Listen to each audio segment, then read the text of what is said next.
శ్రీ లలితా సహస్రనామ స్తోత్రంలోని 703వ నామం సర్వమోహిని. మంత్రస్వరూపంలో శ్రీ సర్వమోహిన్యై నమః.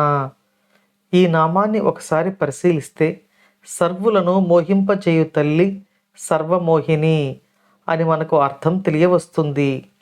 అమ్మవారు మన యొక్క యోగ్యతను పరీక్షించడానికి మనలను మోహానికి గురిచేస్తారు.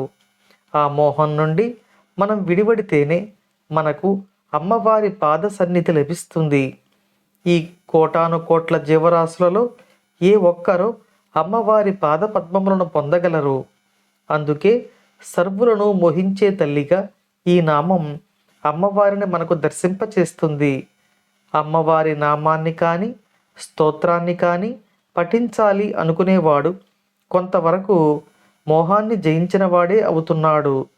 అసలు అమ్మవారి నామమే మన స్మరణకు రాకుండా మనం మోహానికి గురవుతూ ఉంటాం. అమ్మవారి యొక్క సాధనలో ఒక స్థితికి చేరి ఉన్న వారిని కూడా అమ్మవారు మోహానికి గురిచేస్తారు. వారికి అనేక శక్తులను ప్రసాదించి వాటిని ఉపయోగించి భౌతిక సుఖాలు పొందేటట్టు చేస్తారు. ఈ మాయలు ఈ సుఖాలు నాకు అక్కరలేదు తల్లి, నీ యొక్క పాద పద్మములే నాకు కావాలి అని మనం ఆ మోహాన్ని జయిస్తేనే అమ్మవారి యొక్క అంతఃపురంలోకి ప్రవేశించగలం. రాణివారి అంతఃపురంలోనికి కుమారునికి మాత్రమే ప్రవేశం ఉంటుంది. కానీ నాకు ఆసక్తి కావాలి, ఈ మహిమ కావాలి అని కోరుకునే బిచ్చగాళ్లకు స్థానం ఉండదు అని ఈ నామం మనకు తెలియచేస్తుంది. మనలను ఇంతగా మోహానికి గురిచేసే అమ్మవారు మన యొక్క సాధనా ఫలితంగా ఆ మోహాన్ని జయించే శక్తిని కూడా జ్ఞాన స్వరూపిణి అయి అనుగ్రహిస్తుంది.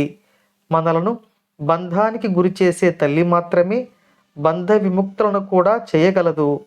కాబట్టి ఈ అమ్మవారి అనుగ్రహంతో మనం ఈ మోహం అనే అంధకారం నుండి బయటపడి అమ్మవారి పాద పద్మములు అనే శాశ్వతమైన సన్నిధిని అమ్మవారి దయతో పొందాలని కోరుకుంటూ ఓం శ్రీమాత్రే నమః.